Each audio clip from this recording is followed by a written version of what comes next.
Eles foram encontrados juntos, um nos braços do outro. Uma cena cruel, mas que trouxe a palavra homofobia ao vocabulário de um inteiro país.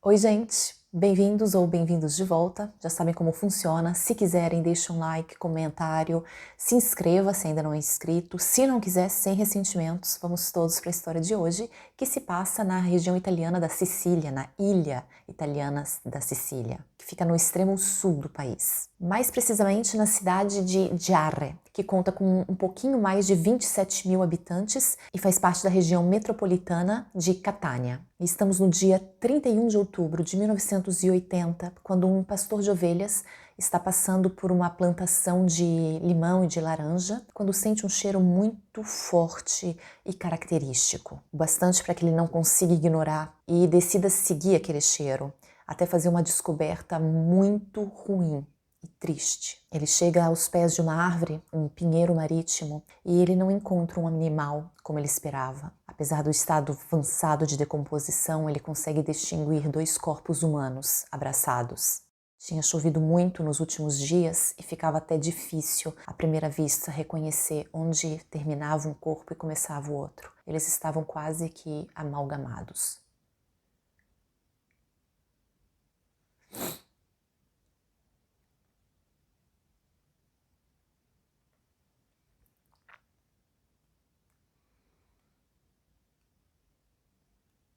Mas a polícia, mesmo antes de chegar ao local, tem uma boa ideia de quem possam ser.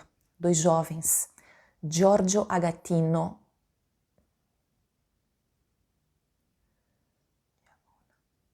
Mas a polícia, antes mesmo de chegar ao local, tem uma boa ideia de quem possam ser.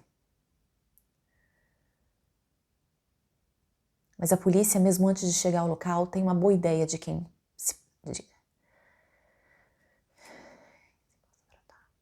Mas a polícia, antes mesmo de chegar ao local, tem uma boa ideia de quem se possa tratar. São dois jovens, Giorgio Agatino Giamona e Antônio Galattola. Os dois tinham desaparecido 2 semanas antes e, como é muito comum, em principalmente cidades mais pequenas, a notícia da descoberta dos dois corpos, dos dois até então desaparecidos, viajou muito rápido, mas infelizmente não com o pesar nem o respeito que merecia. Até um jornal local chegou a publicar na primeira página a notícia como ela vinha sendo passada de boca em boca. Encontraram os dois namoradinhos, que era como ultimamente os dois rapazes vinham sendo chamados. Quase desde que eles se conheceram, pouco mais de 6 meses antes, no início daquele ano, ali mesmo em Giarre, cidade que era onde os dois tinham nascido. Mas eles se conhecem apenas quando Antonio, conhecido como Tony, está com 15 anos, e Giorgio já com 25. E é conhecido como Pulpo Cobullo, que no dialeto da região significa algo como gay de carteirinha, com polpo significando em italiano mesmo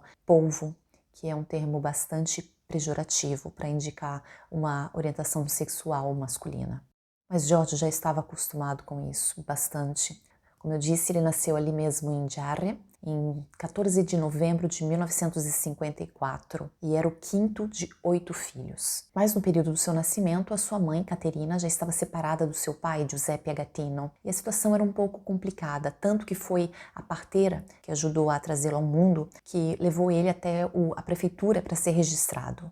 Complicada porque Giorgio era, na verdade, filho de Salvatore Giamona, o dono de uma loja de instrumentos musicais ali na região, que também dava aulas de música, e tinha com Caterina, mãe de Giorgio, uma relação há mais de 10 anos. Só que Giorgio acabou sendo registrado com o nome do então marido, ainda apesar de separado, de Catarina, Giuseppe Agatino, que acabou falecendo, perdeu sua vida quando o menino estava com 6 anos de idade, num acidente de carro. O que não foi exatamente uma perda difícil para o menino, ele nunca tinha conhecido Giuseppe, mas algumas mudanças trouxe sim para sua vida, porque permitiu que no ano seguinte o seu pai biológico enviasse ele para um colégio interno em Catania, ou seja, pudesse se envolver mais ativamente na criação do menino. que foi então enviado para o São Francisco de Sales, um colégio que ficava em Catânia, a 30 quilômetros mais ou menos de Giarre. E foi ali que Giorgio passou os próximos 10 anos da sua vida. Durante todo esse tempo, ele obviamente voltava para a sua cidade de Natal, para a casa da sua mãe, nas férias, e foi ali que ele teve que se acostumar desde bastante cedo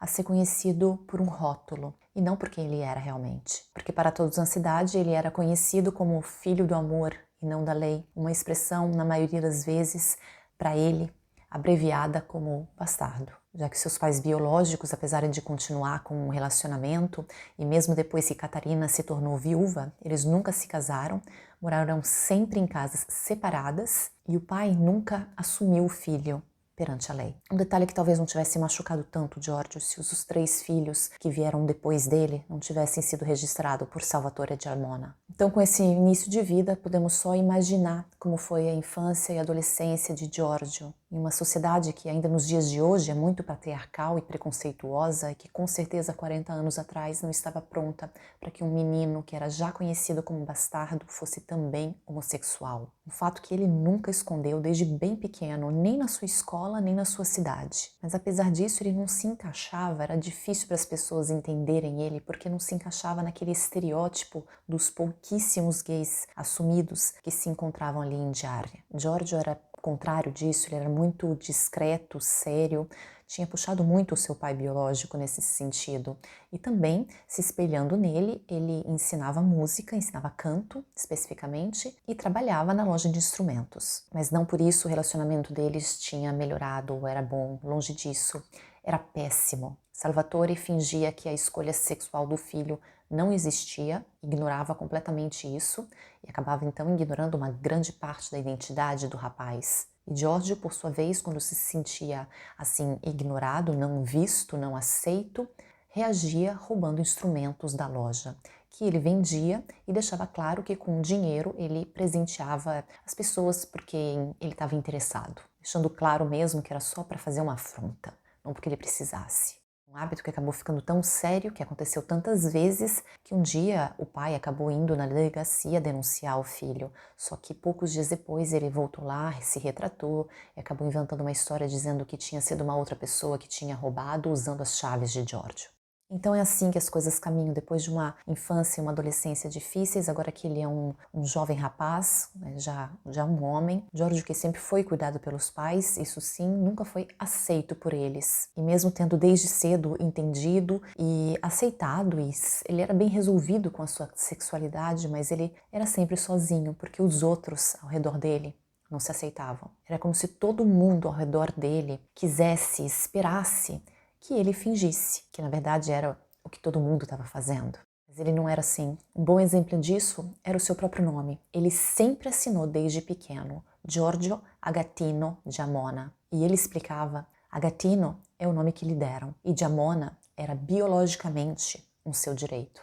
Porque a verdade era que para ele, ambos os nomes, pelo bem, por mal, querendo ou não, faziam parte da sua identidade, de quem ele era. E para ter isso, ele achava que valeria a pena brigar. É difícil tentar ser você mesmo, sem exagerar, só que por você não estar exagerando, você está dando oportunidade de todo mundo à sua volta, fingindo que não estão vendo a verdade, não estão vendo quem você é. Giorgio não queria ser um gay estereotipado, porque não era ele era sério, ele era recatado, ele era tímido quase, o que dava uma excelente oportunidade para os outros fazerem de conta que não estavam vendo ele. É mais ou menos assim que ele se sente desde 17, 18 anos, quando voltou para Giarre, até quando ele tinha mais ou menos 24, e ele foi encontrado dentro de um carro, acompanhado de um rapaz de 16 anos de idade apenas, numa cena extremamente clara e comprometedora.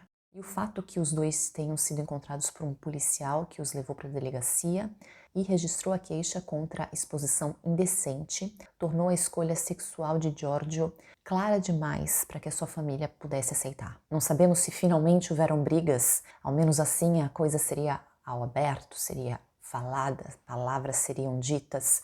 A gente não sabe o que aconteceu. O que a gente sabe é que Giorgio, depois desse episódio, começou a ser visto diversas vezes dormindo nas praças da cidade. E chegamos ao nosso segundo protagonista, Tony Antonio Galattola, que tinha nascido em junho de 1965, como eu disse ali mesmo em Giarre, e vinha de uma família muito tradicional da região, só que com um nível econômico muito mais baixo do que aquele que tinha a família de Giorgio. Seu pai, Orazio Galattola, conhecido como Catanese, vendia balões e doces, coisas desse tipo, nas feiras e festas da região. Ele era um ótimo, excelente pai, mantendo sempre a sua família muito unida. Os seus filhos amavam muito e respeitavam a ele e a sua esposa, que era uma dona de casa. Uma clássica família feliz, coisa que Giorgio desconhecia completamente.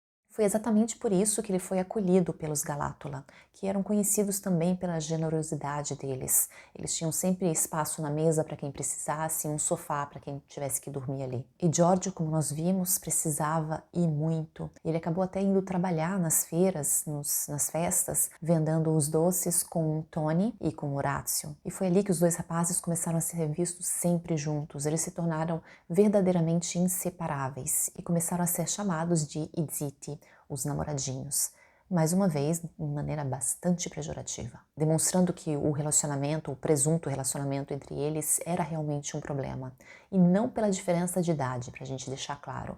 Ter 10, 11 anos a mais um que o outro, não era esse o problema. Muito menos em 1980, quando relacionamentos com diferença de idade até maiores do que essa eram muito normais entre casais de sexo oposto. Aliás, mais do que normais, eram encorajadas, e até hoje existe bastante isso ainda no sul do país. Então não era esse o problema que as pessoas tinham com os dois rapazes, é porque se tratavam de dois rapazes. Mesmo que o relacionamento não fosse nada de assumido, eles nunca se disseram namorados e eles nunca fizeram ver nada mais do que um sempre perto do outro. Eles estavam juntos. Só que, como eu também disse antes, Giorgio era assumido desde sempre. Não ficava difícil imaginar. E foi por isso, pelo fato de Giorgio ser assim assumido abertamente, de todo mundo saber da sua orientação sexual, que a família de Tony começou a ver um problema também nessa relação. Eles sempre deixavam claro que não tinham nada contra gays, que não tinham nada contra Giorgio, só que isso era porque não era filho deles, né? Em se tratando do filho deles, eles tinham sim medo que Giorgio acabasse influenciando e desviando o filho. Fato é que era uma verdade que os pais de ambos não queriam ver. Giorgio e Tony estavam juntos e apaixonados. E foi então juntos que no dia 17 de outubro de 1980 os dois desapareceram. A família de Tony sentiu sua falta já no mesmo dia. Como eu disse, era uma família muito unida, não tinha uma refeição que não fosse feita com todos juntos ao redor da mesa. Então a mãe de Tony resolveu ligar para Caterina, a mãe de Giorgio, já muito preocupada, dizendo o que estava acontecendo, saber se ela tinha alguma notícia. Ao que a outra respondeu que não era motivo para preocupação. O filho dela fazia sempre isso, desaparecia por um pouco, geralmente com rapazes mais jovens, mas que ele sempre voltava. Ao que a mãe de Tony respondeu com um mantra que a família continua a repetir até hoje. Mas o Tony não é assim, ele não é gay, a gente não tem nada contra os gays, só que ele não é, ele é um pouco bobo, ingênuo. E creio que teria sido provavelmente assim, talvez para sempre.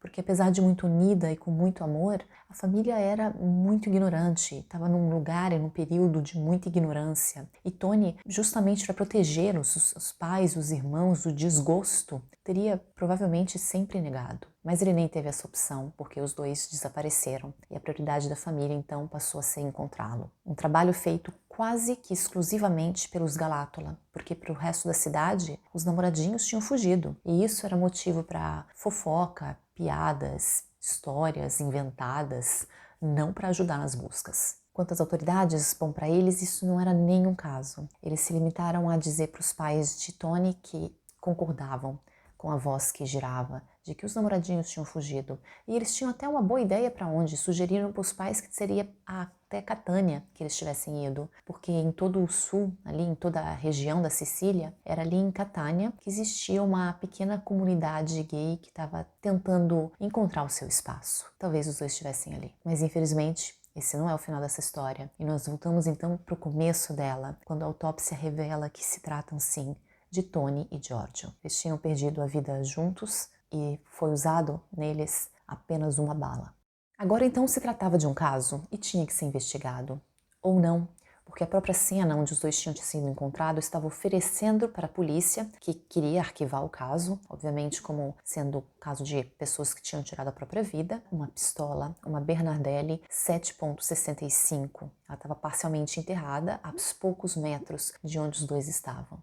Ou seja, imediatamente a polícia queria levar essa teoria para frente, só que para que isso tivesse acontecido, os dois teriam escolhido aquela árvore, se sentado debaixo dela, se abraçado. Um deles tinha dado um tiro que atravessou a cabeça de ambos. Depois disso, ele jogou a arma a alguns metros de distância, estava até um pouco enterrada, isso aí vamos deixar para lá, e ele conseguiu ainda abraçar o outro, os dois se abraçaram e entrelaçaram todos os dedos da mão, porque foi assim que eles foram encontrados. Acho que não, né? Então, mesmo a contragosto, foi chamado um perito que, analisando essa questão da arma, dos tiros, descobriu que um pouco antes daquele tiro fatal tinham sido disparados outros 6 golpes e percebeu também que a arma estava com a trava de segurança abaixada. Quanto aos jovens, eles estavam ambos vestindo calças jeans, tênis e camisetas de cor clara, que é como eles estavam vestidos a última vez que tinham sido vistos. E a única outra coisa encontrada com eles foi um bilhete no bolso da calça de Giorgio. Era um bilhete que estava bastante amassado, na verdade dava para ver que ele tinha sido dobrado bastante e tinha sido molhado e depois tinha sido seco. A nossa vida é ligada a boatos de pessoas. Nós não podemos mais viver. Imediatamente, assim como tinha acontecido com o fato de ter encontrado a arma ali, esse bilhete foi usado para a polícia para querer arquivar o caso como pessoas que fizeram mal a si mesmas. Só que, mais uma vez, um olhar um pouquinho mais esperto, como aquele de um especialista em caligrafia, comprovou com 100% de certeza que nenhum dos dois rapazes tinha escrito aquele bilhete. Ou seja, era finalmente hora de seguir a teoria mais plausível, para não dizer óbvia, a de que alguém tinha tirado a vida deles. Uma notícia que acolheu as duas famílias de maneira ambígua. Eles não sabiam como se sentir, por motivos diversos, obviamente, mas eles não sabiam se a teoria de que eles tinham atentado contra eles mesmos, se alguém tinha feito isso contra eles não sabiam o que era pior. Acho que porque os dois lados queriam só esquecer tudo. Esquecer ou fingir que não aconteceu, dar na mesma na prática. O que eles queriam era poder enterrar os rapazes e colocar essa história toda no passado. Enterrá-los, obviamente, com toda a cerimônia, com o funeral separado, com a família de Giorgio tentando causar o menor alvoroço possível, na mais completa descrição, e aquela de Tony ainda repetindo que o filho caiu ali de paraquedas naquela situação. Ele era muito ingênuo, provavelmente ele não sabia nem o que estava acontecendo. Assim, no dia 2 de novembro, mais de 2.000 pessoas acompanharam o cortejo fúnebre que estava indo levar da igreja até o cemitério o corpo de Antônio Galátola. Mesmo cemitério em que naquele mesmo momento Giorgio estava já sendo enterrado, numa cerimônia muito curta, com a presença de quase ninguém. E um outro detalhe é que a lápide de Giorgio colocava como a data que ele perdeu sua vida, 17 de outubro, que foi o dia em que eles desapareceram e que o médico legal colocou como a mais provável. Já Tony tinha sua data em vários dias antes, mais uma maneira da família tentar separar o destino dos dois rapazes, mostrando que ingênuos eram eles, fazendo isso numa cidade em que não se falava de outra coisa. E se falava muito mal. Os comentários mais ouvidos iam de era isso que gente assim merece e que agora a cidade está mais limpa.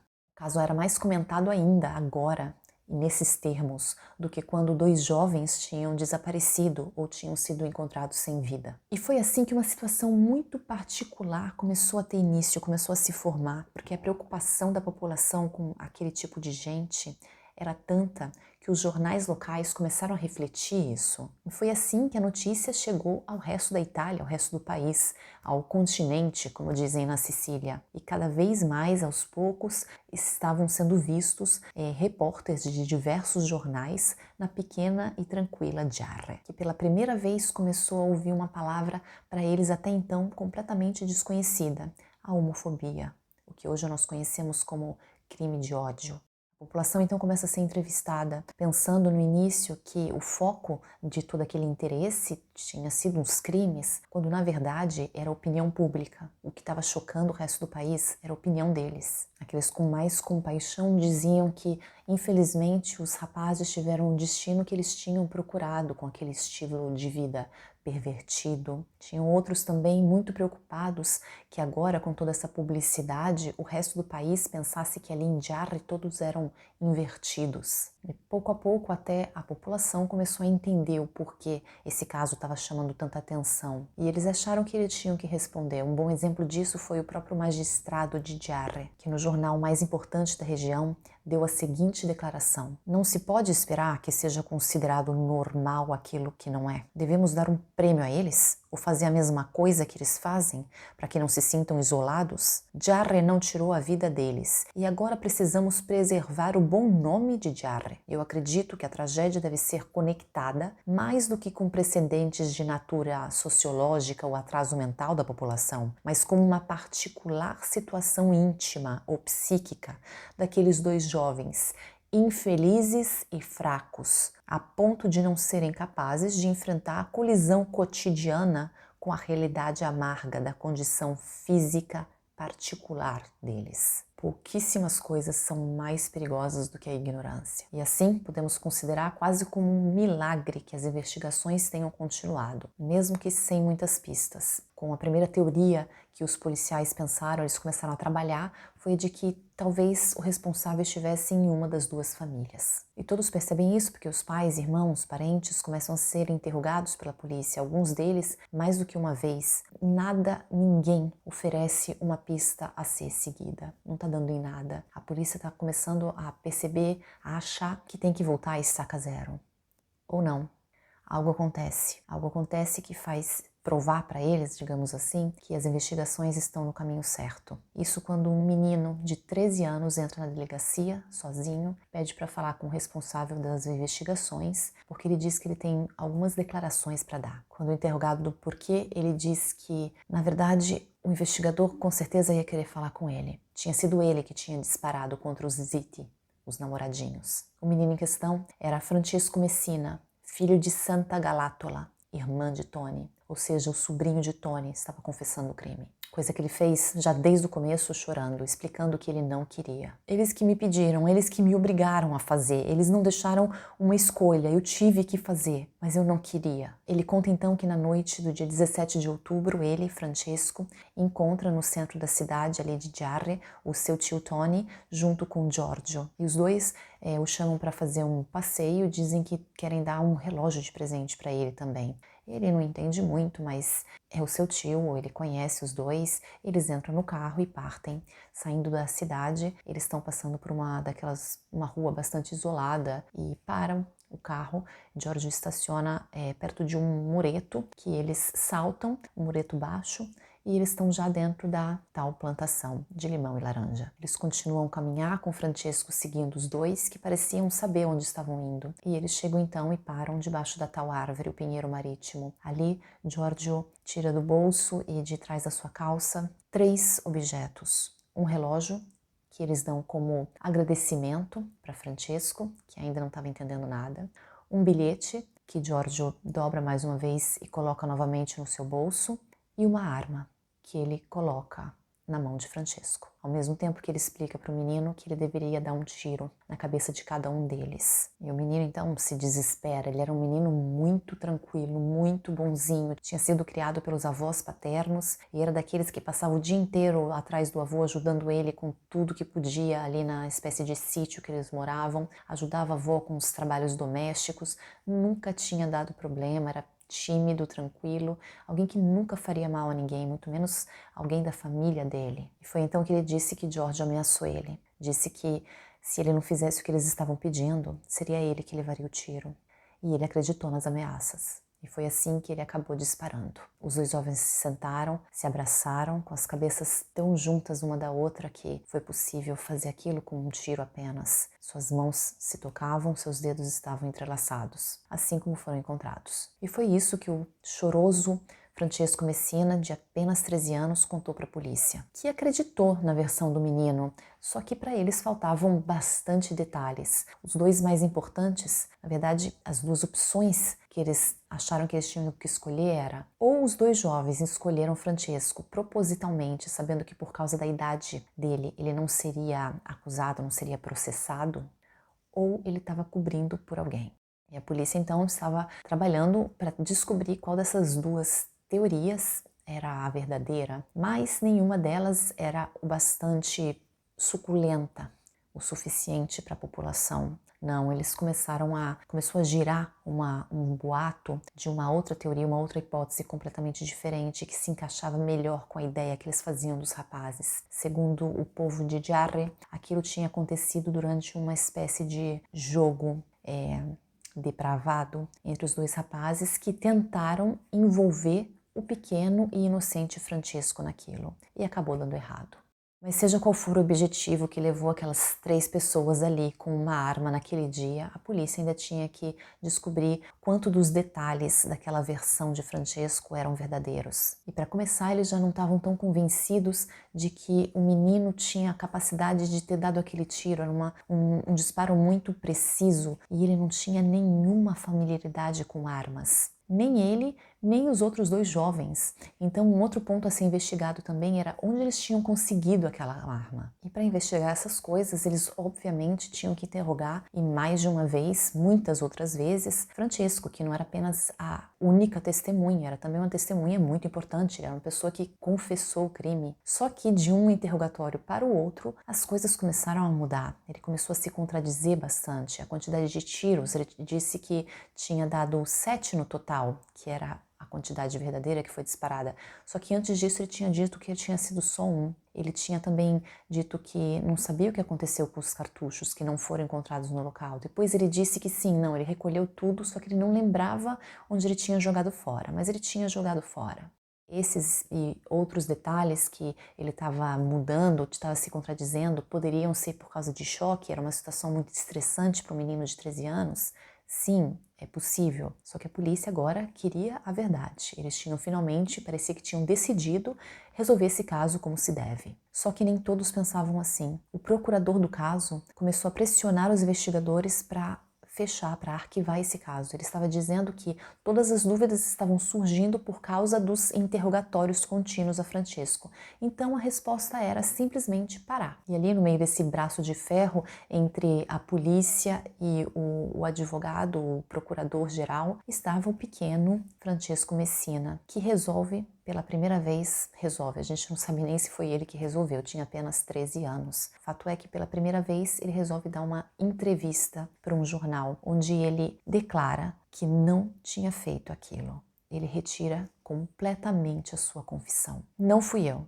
Os policiais me bateram até que eu confessasse o crime e ameaçaram prender o meu avô no meu lugar se eu não falasse o que eles queriam. Foi então que eu disse que eu era culpado de tudo. E além de jogar ainda mais gasolina no fogo, que era já esse caso, a outra coisa que essa entrevista conseguiu foi resolver a tal disputa, com o caso sendo imediatamente arquivado. A verdade oficial era que os 2 degenerados tinham obrigado o garoto ingênuo a disparar contra eles como parte de alguma espécie de jogo. Em resumo, não interessavam tanto os detalhes, já que a culpa era das vítimas mesmo. Ao contrário de como acontece em tantos outros casos, dessa vez não teve ninguém para protestar, para dizer que era um absurdo arquivar um caso assim, que talvez não tenha sido aquela exatamente a verdade, que era óbvio que eles não tinham como disparar contra si mesmos e depois serem encontrados como eles foram encontrados. Uma coisa aconteceu, teve um trabalhador, um agricultor ali da região, que disse que jurava de pés juntos que ele tinha passado, durante aquelas 2 semanas em que os 2 estavam desaparecidos, ele tinha estado ali naquela região, ele se diz até especificamente de ter ido até a tal árvore, e ele não viu nada ali. Ele procurou a polícia, porque a polícia não tinha procurado ninguém, então ele procurou a polícia para dizer isso, até oferecendo a teoria de que, olha, talvez alguém tivesse só colocado os rapazes ali depois, né? Talvez tivessem feito isso em um outro lugar, o que desacreditava completamente a teoria de que eles tinham feito aquilo contra eles mesmos. Mas a resposta da polícia foi só de que eles tinham procurado ali, tinham procurado mais de uma vez naquela região ali, que provavelmente era simplesmente uma mentira. Ou alguém realmente tinha colocado eles ali depois, ou era uma mentira, porque eles não tinham sido provavelmente nem procurados. Aquela cena que a gente sabe que acontece quando as pessoas desaparecem, de voluntários e família e tal, fazem buscas em lagos, em bosques, pela cidade. aquilo não existiu. Eles não importavam. Mais do que isso, eles tiveram o fim que mereceram, não? E, por falar em fim, as investigações terminaram ali para sempre. Porque, como acontece numa quantidade vergonhosamente grande de casos, logo depois do arquivamento, todo o material desapareceu. Então não dá nem para reabrir. Quanto ao jovem Francesco Messina, ele cresceu, mas não conseguiu continuar na estrada justa. Muitos dizem que ele nunca se recuperou de toda essa história, influenciou muito a vida dele e hoje ele se encontra preso por associação a crimes de cunho mafioso. Já um outro personagem muito importante nesse caso, o seu palco, a cidade de Giarre, levou um grande susto depois que tudo terminou. Porque as coisas não terminaram ali. Na verdade, muita coisa começou depois da arquivação do caso. Isso porque alguns dias depois aconteceu ali uma manifestação espontânea contra a homofobia, que deu força para que um forte movimento de liberação começasse em Palermo, maior cidade e capital da região da Sicília. E exatamente um mês depois, nasce a primeira célula de uma associação chamada Arte Gay, que luta até hoje pelos direitos tão negados a essa parte da sociedade. Ela foi fundada por um sacerdote, Marco Bisceglia, e é essa associação responsável por muitas das mudanças legais em todo o país. Mudanças realmente importantes, mudanças nas leis, mudanças nos direitos, que são obviamente essenciais, que são um direito, mas que infelizmente não servem para mudar a mentalidade retrógrada da população, não resolvem a ignorância. Em Giarre até hoje o que se retém mais vergonhoso é o fato que a Itália inteira ficou sabendo que um casal do mesmo sexo nasceu ali. Eles se recusam a ver os dois jovens como símbolos de uma luta que foi responsável, a maior responsável por uma quantidade incontável de pessoas do mesmo sexo que se liberaram, que se sentiram livres em todo o país. Essa parte da história de Giarre que é só esquecer, porque como eu disse, a mudança nos direitos não resolve a ignorância, mas pelo menos torna a ignorância muitas vezes ilegal até, que é o mínimo.